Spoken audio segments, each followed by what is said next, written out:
Bonjour à tous, bonjour à toutes. Je suis ravi de vous retrouver pour un nouveau moment de méditation très pratique, très concret, je le sais, sur l'Ecclésiaste. Et je lirai le verset 9 du chapitre 1.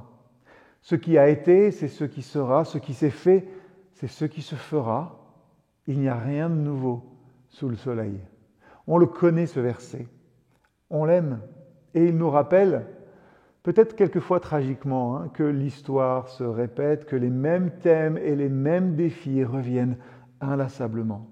Et il souligne aussi l'importance de regarder en arrière pour apprendre du passé, pour mieux comprendre peut-être le présent dans lequel nous vivons, pour préparer l'avenir.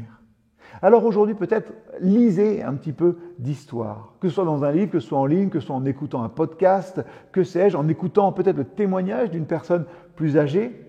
Cherchez les parallèles entre les événements passés et ce que vous vivez, vos défis actuels. Réfléchissez aussi sur votre propre histoire personnelle. Pensez à des situations peut-être similaires que vous avez déjà rencontrées. Comment est-ce que vous avez réagi alors à ce moment-là ?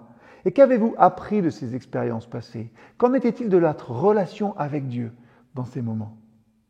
Et puis, aujourd'hui, soyez attentifs aux événements qui se produisent autour de vous et aux tendances de notre époque.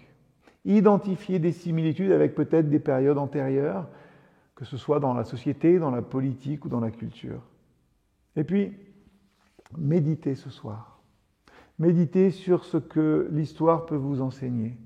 Comment est-ce que vous, dans votre vie, vous appliquez les leçons du passé pour prendre des décisions plus éclairées et créer un avenir meilleur ? On pourrait le dire, Jésus-Christ dit toujours « il aime en premier », mais après il dit « va et ne pêche plus ». Comment est-ce que je mets cela en rapport ? Comment est-ce que mes expériences passées me poussent à prendre de meilleures décisions aujourd'hui ? C'est cela à quoi nous appelle ce verset. En méditant sur le cycle de l'histoire, on peut comprendre le présent, préparer l'avenir. Ça nous rappelle que bien que les circonstances puissent sembler nouvelles, les leçons du passé demeurent pertinentes. On peut prendre des décisions plus éclairées. Voilà ce que doit nous servir l'histoire de notre vie. En tout cas, nous pouvons aujourd'hui nous engager peut-être à établir un lien avec quelqu'un qu'on ne connaît pas bien. Ça peut être un collègue, ça peut être un voisin ou un étranger.